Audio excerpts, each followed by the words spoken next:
नमस्कार, मैं हूं आशुतोष और आप देख रहे हैं टेलीकास्ट न्यूज़। पिछले 1 वर्षों में गृह मंत्री अमित शाह का बिहार में 7वां दौरा हुआ है।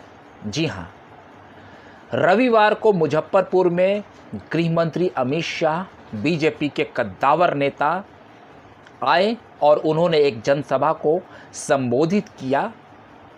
फिर क्या था, बिहार की राजनीतिक हलचल तेज हो गई।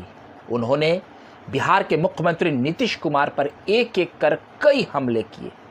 पिछली बार जब वो आए थे बिहार, तब उन्होंने लालू प्रसाद यादव पर जमकर हमले किए थे और नीतीश कुमार को आड़े हाथों कम लिया था।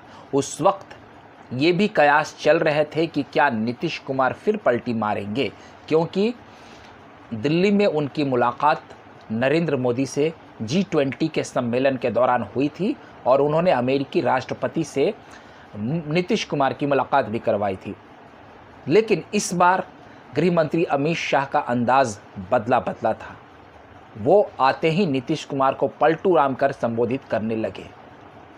मुजफ्फरपुर के खचाखच भरे मैदान में अमित शाह बिल्कुल नहीं रुके। नॉन स्टॉप नीतीश कुमार पर कई हमले किए, उन्हें दगाबाज और धोखेबाज तक करार दे दिया। कहा कि उन्होंने बिहार में जनाधार का अपमान किया है। जिस लालू प्रसाद यादव के खिलाफ, जिस जंगल राज के खिलाफ उन्हें सत्ता मिली थी, उन्होंने उसी के साथ हाथ मिला लिया। यह 1 वर्ष पूर्व जब से एनडीए छोड़ नीतीश कुमार महागठबंधन में गए हैं, उसके बाद अमित शाह बार बार बिहार के दौरे पर आ रहे हैं। सूत्रों से जानकारी मिल रही है कि प्रधानमंत्री नरेंद्र मोदी के कहने पर अमित शाह बिहार में लगातार आ रहे हैं। मैं आपको समझा देता हूं कि बिहार में 40 लोकसभा की सीटें हैं और आगामी लोकसभा चुनाव में नीतीश कुमार के नहीं रहने के बाद बीजेपी को निश्चित तौर पर थोड़ी मुश्किलें आ रही होंगी और उन्हें मुश्किलों का सामना करना पड़ेगा चुनाव के दौरान, क्योंकि जो जातीय गोलबंदी होती है और जो समीकरण है, उस समीकरण में कहीं ना कहीं सेंधमारी हो चुकी है। नीतीश कुमार अब महागठबंधन, यानी आप कह ले बिहार में इंडिया गठबंधन के साथ खड़े हैं।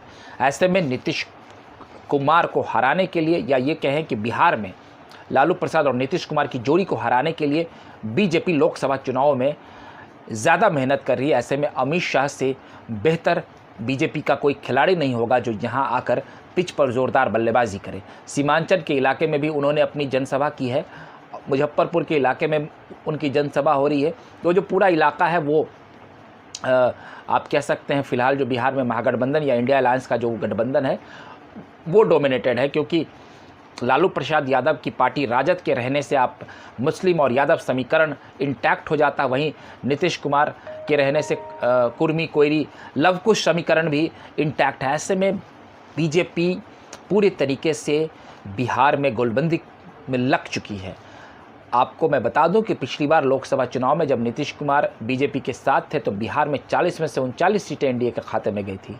तो इस बार भी एनडीए बेहतर प्रदर्शन करने के लिए ज़ोरदार तरीके से गोलबंदी कर रहा है। हाल के दिनों में हमने देखा कि इंडिया गठबंधन से नीतीश कुमार ने भी अपनी नाराज़गी जाहिर की खुले मंच पर। उन्होंने ये कह दिया कि कांग्रेस अभी 5 राज्यों के चुनाव में मशगूल है और वो लोकसभा चुनाव पर ध्यान नहीं दे रही है। ऐसे में मल्लिकार्जुन खड़गे ने नीतीश कुमार से बातचीत की शुक्रवार की देर शाम, और रविवार को अमित शाह का बिहार दौरा हुआ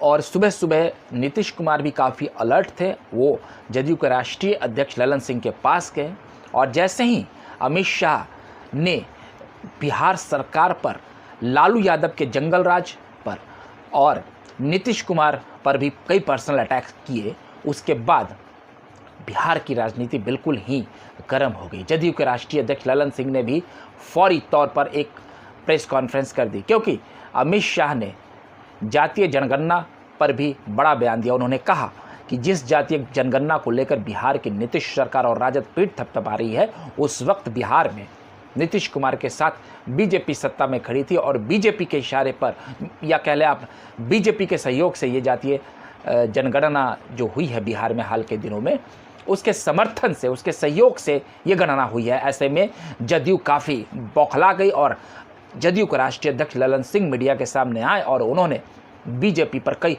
हमले किए और अमित शाह पर भी कई हमले किए। तो जब अमित शाह बिहार दौरे पर आते हैं, ऐसा देखने को मिलता है कि राजद और जदयू काफ़ी बौखला जाती है। बहरहाल चुनावी साल है, अब चुनाव नज़दीक होने वाले हैं, देश में 5 राज्यों के भी चुनाव हैं और आगामी लोकसभा चुनाव भी अब होने वाले हैं। ऐसे में राजनीतिक पारा काफ़ी तेज़ रहेगा और बिहार जो है हमेशा से राजनीतिक रूप में काफ़ी देश भर में काफ़ी चर्चाओं में रहता है। ऐसे में नीतीश कुमार और नरेंद्र मोदी की टकराहट लोकसभा चुनाव से पहले कई बार ज़रूर दिखेगी। आपको हमारा ये वीडियो अच्छा लगा हो तो कृपया कर आप हमारे इस वीडियो को लाइक, सब्सक्राइब और शेयर करते। अगली बार हम फिर एक नए वीडियो के साथ हाजिर रहेंगे। तब तक के लिए आप हमें इजाज़त दीजिए। बहुत बहुत धन्यवाद।